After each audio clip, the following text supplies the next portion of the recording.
What the play is actually about is how we all have a choice. We can all take action. We need not be repressed, oppressed by society. There are actions we can take, things we can do, activities we can undertake, things we can learn from other people, from each other.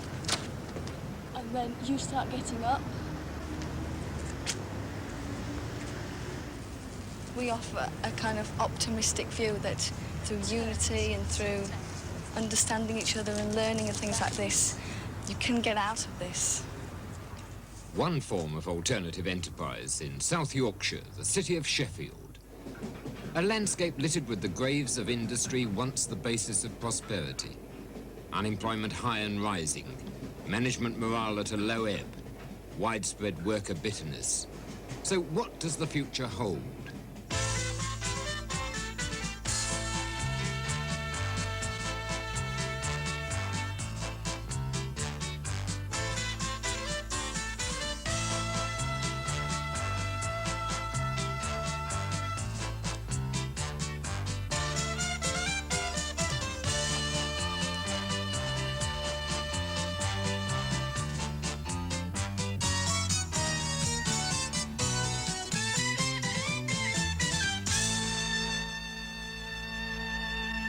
In this series, we've looked at several policy options. What all these alternatives have got in common is the idea that future progress should be judged by getting the economy back onto a path of regular economic growth. Keynesian stimulation of the economy accompanied by devaluation and a prices and incomes policy. Reflation behind a wall of import controls as the alternative to mounting unemployment. Both aim at renewed economic growth out of the recession, as do present policies. Market forces slimming industry into a new competitiveness, which might lead to prosperity of the kind we used to have. But is this what we really want? But rather more important, we were dissatisfied surely because we felt that maybe we got a few more washing machines and television sets, but the quality of life of the housing and of parks and of the general environment was deteriorating rather than improving. And that does seem to be a lesson we have to learn for expansion in the present. So perhaps in the future we should be more concerned with the composition of output rather than just its total. What is produced is in fact one of the central questions in economics, to which, as every student of economics knows, two extreme answers can be given. The market solution is that what is produced is ultimately decided by consumers according to how they spend their incomes. If you think of it as an economic democracy, then the more votes they cast for a product, the more of it will be produced. Interpreting what consumers want are firms whose efficiency is judged by profits. The better they satisfy consumer wants, the higher the profit they make. The opposite to a pure market system is a command economy. Here, decisions about what to produce are directly taken by a government authority, according to what they think consumers want or need, or maybe ought to have. Enterprises are told what to produce, and their efficiency is judged by the overall costs and benefits to society. In practice, all economies are mixed economies, combining elements of both, with output partly being decided by consumers, partly by government. And what's interesting about Sheffield is the particular type of mix they're currently trying to evolve, in terms of what to produce, who decides, and how you judge efficiency. Sheffield has been treading its own often controversial path for many decades under leaders like David Blunkett, who's the present Labour Council chairman. He's dismissive of the more orthodox approaches to solving the city's problems. We're opposed as much to the centralised, bureaucratic, central downwards planning of the economy as we are to monetarism and the belief in market forces and simply the law of the jungle. We believe in planning from the bottom up. In other words, community needs being reflected in decisions at local and at national and hopefully at international level, giving people some sort of say over their own lives. The question of what is produced is of prime concern in Sheffield, the biggest and best-known example being its heavily subsidised public transport. Instead of spending money on car parking, on knocking thousands of houses down to build even bigger motorways, to ruin the environment in terms of waste of fuel because you've got one person in a car, you're collectively deciding to use your resources in a sensible and communal sense. Taxi drivers are predictably critical. I think it's a ridiculous policy. It's we're subsidising the people who are not ratepayers. They're losing money. With fares being so low, people prefer to go bus. A hydrotherapy pool for the disabled, where social conscience goes hand in hand with new hope for industry. A product Sheffield wants to encourage is a new hoist that will make it easier to lift aching limbs into and out of the water. The council's feeding this sort of R&D work to small cooperative companies like Mons Precision Services, where a group of engineers have already done preparatory work on the new hoist, with council encouragement. There is also an officer being employed full-time by the Sheffield City Council to look into socially advantageous products which people like ourselves in Workers' Cooperative could probably produce. The company has also been put on the track of solving a problem of real concern to council tenants, damp. The engineers, again supported by council encouragement, and later cash as well, are trying to make a dehumidifier that will improve life for thousands of tenants. There are somewhere in the region of 90,000 council houses in Sheffield, and perhaps 20–25% of those suffer from damp, which is a very nasty thing in your house if you've ever experienced it.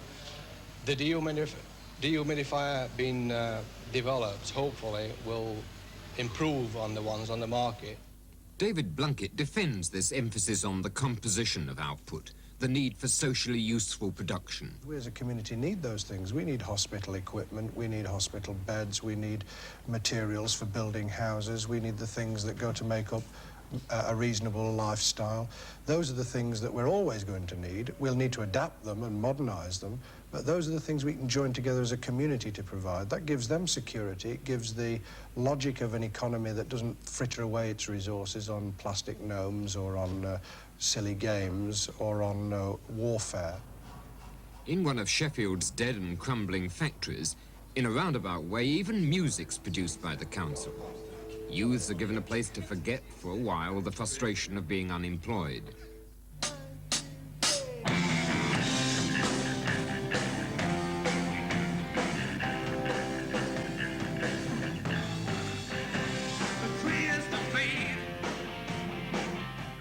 I just think that if people want to do something, they've got the ability to do it. I think everybody's got that.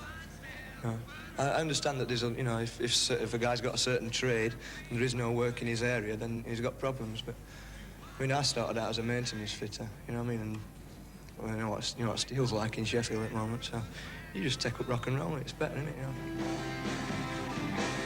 The telephone rings, I hear crazy things. I'm glad I'm alive in this day and age, but I mean, it's not a hell of a good place to be. I mean, that's why we're doing this, to get out and go other places.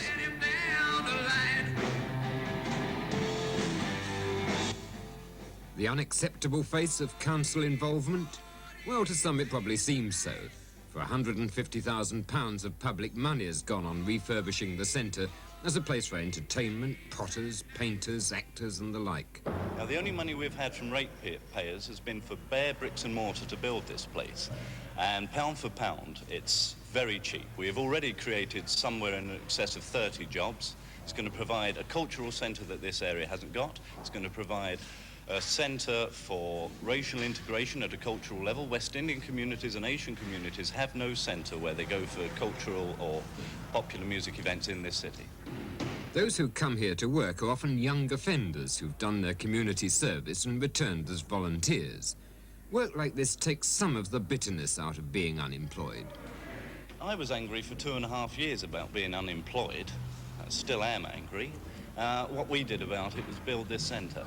I think it's important to show unemployed people that they don't have to stay unemployed and they don't have to fester in their own houses during the day. But you're very lucky, aren't you? No, we work very hard. Subsidised transport, art centres, other local enterprises, socially useful production costs a great deal. It amounts to £74 a year for every man, woman and child throughout the Sheffield area. So who should decide what is produced? Why not leave the money in people's pockets and let them decide? Well, of course, one major problem about the market as a consumer democracy is that consumers have very different numbers of votes. Because income and wealth are unequally distributed, so is the freedom of consumer choice. Sheffield's particularly proud of its cooperative development scheme, small factories like Parkway Instruments on a new industrial estate. The council's appointed Mike Bauer as their development officer. This is the 10th cooperative he's helped to set up in areas like building, clothing, printing, electronics and engineering. His role is to bring some expertise to groups of workers, often newly thrown out of work, to combine and set up companies of their own, often taking over the work their former firms are no longer interested in. Sheffield's hope for cooperatives is that worker involvement will lead to more efficiency. It's socially useful in the sense that it creates work for local people. It gives local control, which is an important factor, especially when so many people have been put out of work by people they didn't know or didn't know about, or who weren't in, not only not in this city, not in this country. The long-established Sheffield engineering firm of Bowles is one that wouldn't agree with this philosophy. The company's voted with its feet and started rebuilding in Chesterfield. Quite simply, for them, Sheffield's many ventures meant their yearly bill was too high. We left mainly because of the high rates, the overheads in the city centre. The rates were far too high. If we'd had the same size factory in Chesterfield, the rates costs would be something like £6,300. And in Sheffield, we were paying £9,300. And for a small company employing 10 people, we felt that these sort of overhead, the differential was far too great. Many businesses in Sheffield that have come up against the same situation, a lot have gone out of business purely because of the high rates and high overheads. The council believes firms like Bowles to be misguided and comes up with examples to back its own case. I think you'll find that those who claim to have left Sheffield have done so for quite different reasons, and in fact very often, far from putting people off, we've actually attracted them. Over 500 applications in the first year to our employment department, the helping of well over 100 firms in that time, the ability to get together with local industry, often those who'd been opposed to us, who want to join together in a way that can be seen in other parts of the world, to actually save their industry and save our community. And our motivation is to put our resources into putting people to work in the community rather than to putting them to stay at home. So what's the criterion for deciding what is socially useful? Judging whether it's efficient involves a wider social accounting which looks at all the costs and benefits to society, even though they may not appear in a private firm's profit and loss account. So, is the City Hall the source of a new wisdom? A social watchdog, entrepreneur and promoter of industrial efficiency? Difficult for the average voter to judge, but in the business community there are certainly some who have their doubts. To be quite frank, there aren't very many people at the Town Hall who've had the very hard, sharp end of business experience. And I find it rather regrettable that the Town Hall haven't consulted industry more for us to give them our advice, which we will gladly do. There is one other point, and some people feel in industry that if you're giving handouts, cash grants to small firms starting up, then they may be in competition against established companies in a better position to do so. There was a steel company closing down where we, in fact, gave a £100,000 loan. A cheap loan, nevertheless. But nevertheless, we get our money back in time. That saved the City Council from losing £60,000 a year rate income. Now, that makes economic sense to us. Well, there's a social accountancy as well, a social audit, and you look at the total cost that takes place. In other words, the way in which we use our resources as a community and as a nation, rather than seeing a private spending pattern and a public spending pattern. We think that we ought to be debating publicly the accountability of the way we use all our resources, whether they're private in our pockets or whether they're public being democratically decided on. But of course it's always open to voters to kick out governments that they think are spending their money wrongly. And the Sheffield emphasis on local provision of services at least means that people can see a clear link between what they're paying in taxes and what they're getting back in return. It's a community that's using its resources and deciding itself, having some control itself over those resources. After all, it's the ordinary person who has created the wealth. It's the only person that's created the value in society of things. They should have a right to have a decision over what happens to those resources and how it affects their lives. I think that the importance of the local initiative is that nobody really likes paying taxes. It's something that they don't really feel is something they want and something they had a say in identifying and encouraging.